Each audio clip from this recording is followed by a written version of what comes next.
You think dating is hard today? Try swiping right in the 14th century, without electricity, without privacy, and with your mother, the village priest, and 3 goats, all watching your every move. Welcome to Little Historical. Today, love, lust, and livestock negotiations in the Middle Ages. Here's the first thing you need to know. In medieval times, there was no such thing as dating, not like we think. You didn't ask someone to coffee.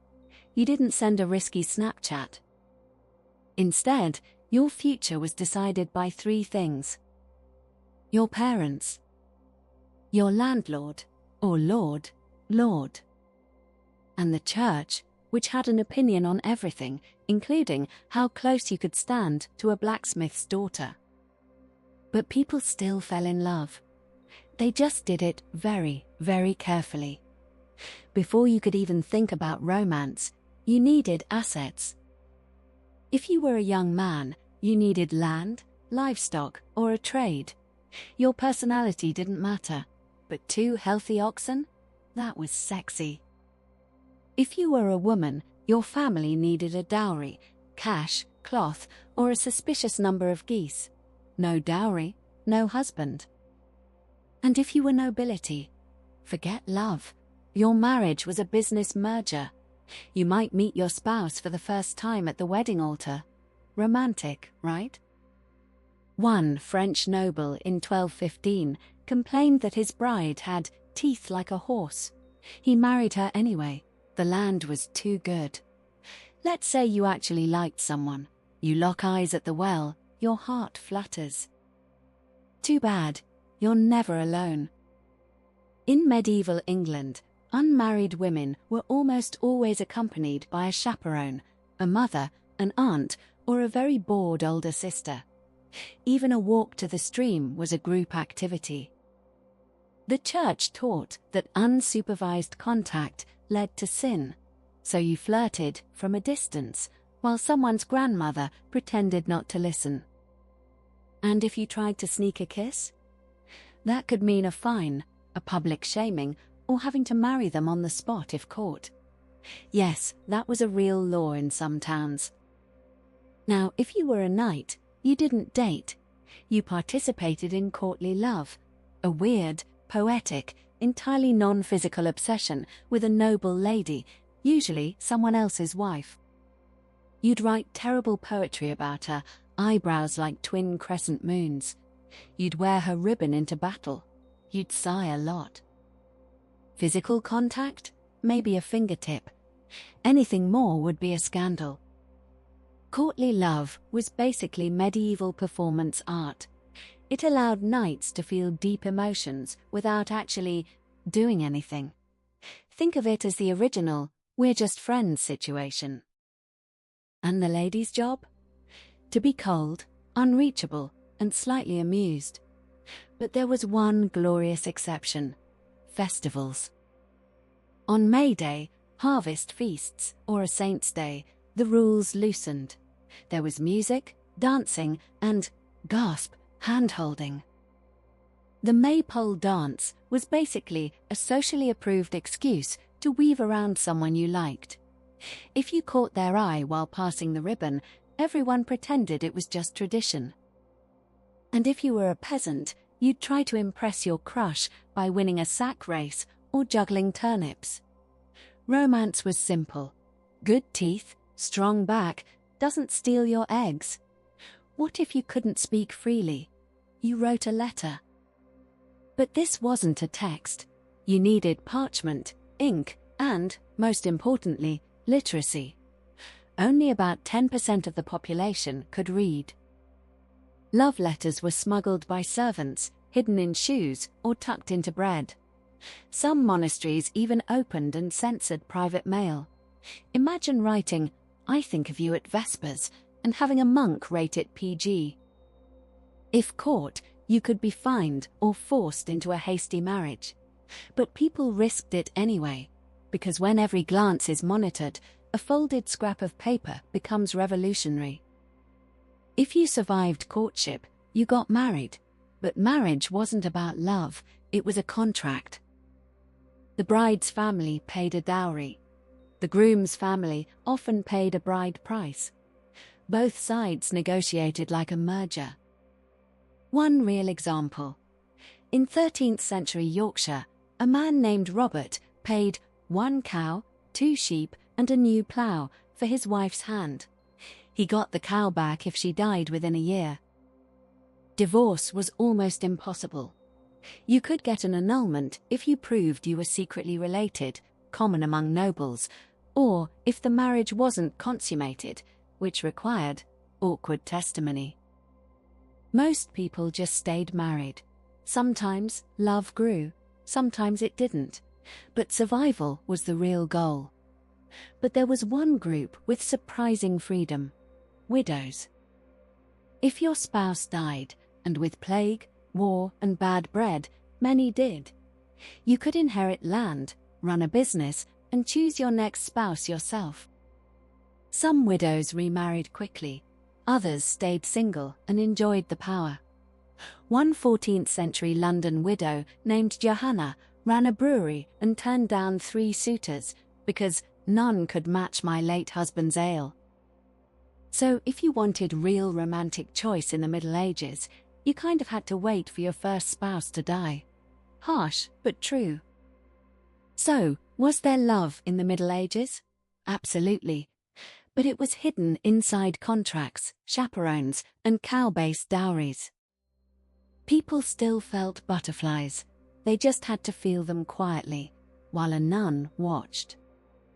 If you enjoyed this trip back in time, hit subscribe and tap the bell. I'm with Little Historical, making history small, strange, and unforgettable.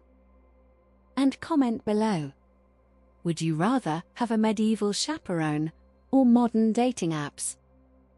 See you in the next century. Picture this. You are standing in a medieval village, your heart pounding inside your chest. Across the muddy market square, you see them. The one you have secretly watched for weeks. The way they laugh with the baker. The way their fingers move across a woven basket. Your pulse races, but you cannot move. You cannot speak. Because in this world, your heart does not own your future. Your Father does. Your Lord does. The priest who hears your every whispered confession does. Before you even dare to feel desire, you must first survive the question that haunts every medieval courtship. What are you worth? Here is the uncomfortable truth they do not put in the romantic poems. In the Middle Ages, love was never the first question. The first question was always the dowry, or the bride price, or the number of goats your father could promise to a stranger. You could have the most tender heart beneath your wool tunic. You could write the most beautiful verses by candlelight. None of it mattered if your family could not pay. If you were a young woman, your body was not entirely your own. Your family prepared your dowry like a ship being launched into dangerous waters. Coins, linens, perhaps a single cow if they loved you dearly. This treasure chest followed you into your husband's house. And once inside, it belonged to him. Your soft skin, your quiet hopes, the way you secretly dreamed of being held. All of it secondary to the clink of silver and the weight of a well-fed goat. And if you were a young man, do not think you escaped. Your worth was measured in land, in livestock, in the strength of your roof against winter rain. You could burn with longing for the miller's daughter. You could imagine the warmth of her hand in yours. But unless your father approved, unless the families agreed on the transaction, that longing would remain a ghost. You would watch her marry another man with better oxen, a man whose family owned the rights to the stream. That is the cruel math of medieval courtship. Desire is free, but love?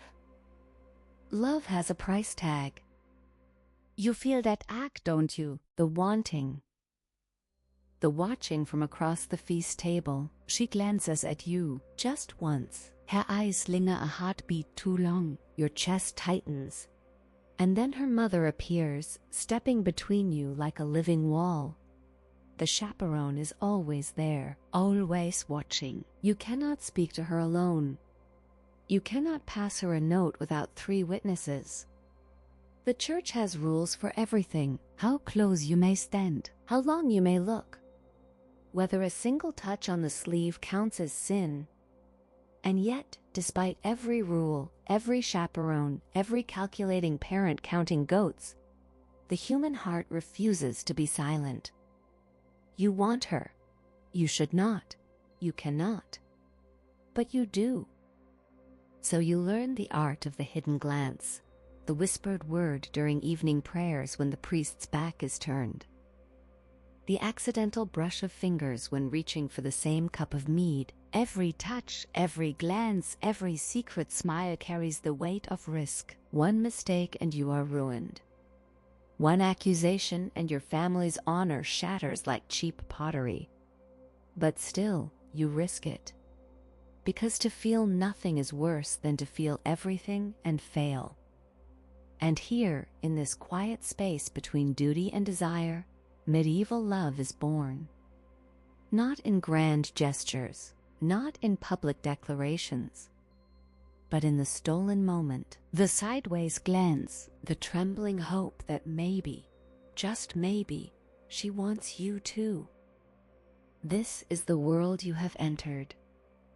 A world where your heart races not from romance, but from fear. Where a single unguarded word can end your chances forever. And yet, you stay. You watch. You wait. Because every rule, every chaperone, every calculating parent has forgotten one thing. The heart does not negotiate. It simply wants. And now that you have felt that wanting, there is no going back. So what happens next? How do you speak when you cannot speak? How do you touch when you are never alone? The answer lies in something small, something secret, something that carries more meaning than 1,000 whispered words: the token. The answer lies in something small, something secret, something that carries more meaning than 1,000 whispered words: the token. You have seen them before, perhaps without understanding. A ribbon tied to a knight's sleeve, a glove pinned to a young man's chest, a carved wooden spoon resting on a windowsill. To the uninitiated eye, these are nothing. Trinkets, scraps of cloth, ordinary objects in an ordinary world. But to the medieval heart, they are everything. They are the text message you cannot send, the emoji you cannot type, the risky photograph that vanishes after 3 seconds. A token is not a gift. A gift is public, innocent, easily explained. A token is a confession, and once given, it cannot be taken back. Imagine her fingers brushing yours as she hands you a piece of ribbon, not red, nothing so obvious. Perhaps white, perhaps the softest blue. She does not smile, she does not speak. Her chaperone stands 3 feet away, pretending to study a stain on the wall. But in that brief, electric moment, something passes between you that no parent and no priest can control. Her ribbon now rests in your palm. It still carries the warmth of her skin. You close your fingers around it, heart slamming against your ribs. Everyone is watching. No one understands what just happened. That is the genius of the token. It is invisible to those who do not know how to look. But, and she knows, and now the game has truly begun. Where do you keep such a dangerous thing? Not in your pocket where prying eyes might find it. Not under your pillow where a servant might see. You hide it close to your heart, tucked inside your tunic, pressed against your chest where you can feel it every time you breathe. At night, alone in your chamber, you take it out. You hold it to your lips.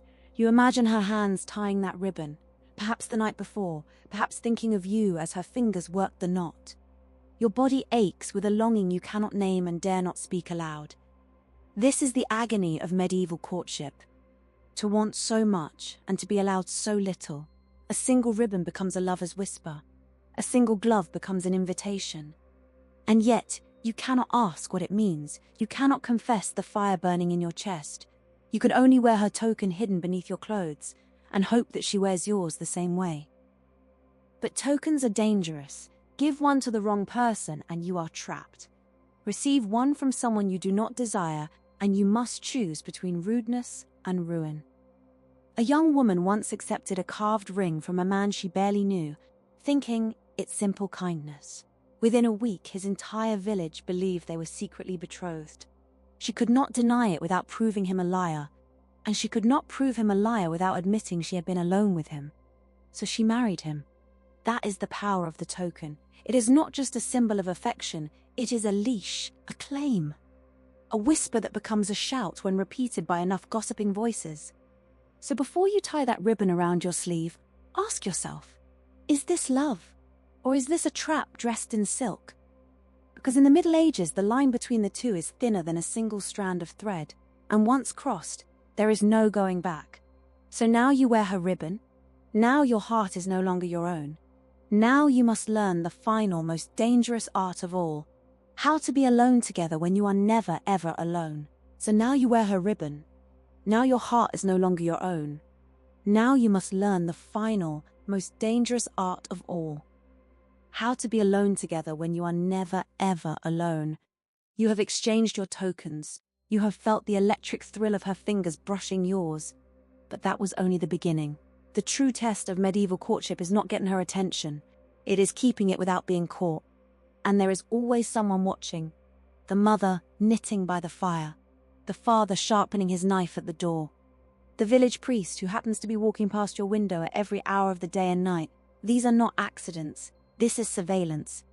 The church believes that unsupervised contact between a man and a woman leads inevitably to sin. And sin in their calculation begins the moment your heart quickens and your breath catches. So you learn to speak without words, to touch without skin. You sit across from her at the evening meal, a crowded table between you, laughing relatives drowning out every whisper. But your eyes never leave hers. You watch the way her throat moves when she swallows, the way her fingers curl around her cup. She looks down, then up, then down again. A flush spreads across her cheeks. No one notices. No one except you. This is the secret language of medieval desire. A glance held one heartbeat too long. A smile, that means everything and nothing. The subtle tilt of the head that says follow me when the candles burn low. And sometimes, if fortune favors the bold, you find a moment. The kitchen, briefly empty. The garden path at dusk when the chaperone has turned her back. You move closer. Close enough to feel the warmth radiating from her skin. Close enough to smell the lavender she washes with. Your hand finds hers in the shadows. Not holding. Not yet. Just resting. Fingers barely touching. The world outside this moment vanishes. There is no church, no family, no goats or dowries or disapproving priests. There is only her breath, soft and quick, and the terrifying realization that you would risk everything for one more second of this. But the moment always ends. A door creaks. A voice calls. You step apart, heart pounding, guilty of nothing and everything. The chaperone returns, suspicious but unable to prove what she suspects. And you return to your separate corners, burning with the memory of that single, impossible touch. This is medieval courtship. Not grand romance, but fragments. Not passion freely given, but stolen. And yet those fragments are enough. They have to be. Because what else can you do? Confess your love openly and face ruin? Run away together and become outcasts? No. You learn to want in silence, to ache in the shadows, to build an entire universe of feeling from a single glance, a single hidden ribbon, a single touch of fingers in a darkening garden. And still, the hunger grows. Still, you want more. Which is why, when the church bells ring on feast days, when the village gathers to dance and drink, everything changes. Because on those rare, precious nights, the rules bend. And what has been hidden finally dares to breathe. Because on those rare, precious nights, the rules bend. And what has been hidden finally dares to breathe. The church bells ring out across the village, not calling anyone to prayer, but to celebration. A feast day, a harvest festival, the summer solstice. These are the moments medieval lovers live for. The cracks in the calendar where chaperones grow weary and parents drink too much ale and the young disappear into the dancing crowd. Your heart has been starving for months, surviving on glances and hidden ribbons and the ghost of a single touch. But tonight you can almost taste her. The air is thick with wood smoke and sweat and the sweet scent of mead. A fiddler plays a tune that makes your blood move faster. And there she is, standing at the edge of the firelight, wearing a flower crown she wove herself, her eyes searching the crowd, searching for you. You do not speak. You do not need to. You simply walk toward her, and she walks towards you. And when you meet in the middle of the dancing circle, something unspoken passes between you. Permission, promise, danger. The dance begins. Not the slow, careful steps of the church courtyard, but something older, something wilder. The maypole dance where men and women weave between ribbons, hands brushing, bodies circling, each pass bringing you closer together and then spinning you apart. Your fingers catch hers for a moment, then another. Then you are holding on, not letting go, and the rhythm of the music matches the rhythm of your pulse. Her face is flushed, her lips are parted.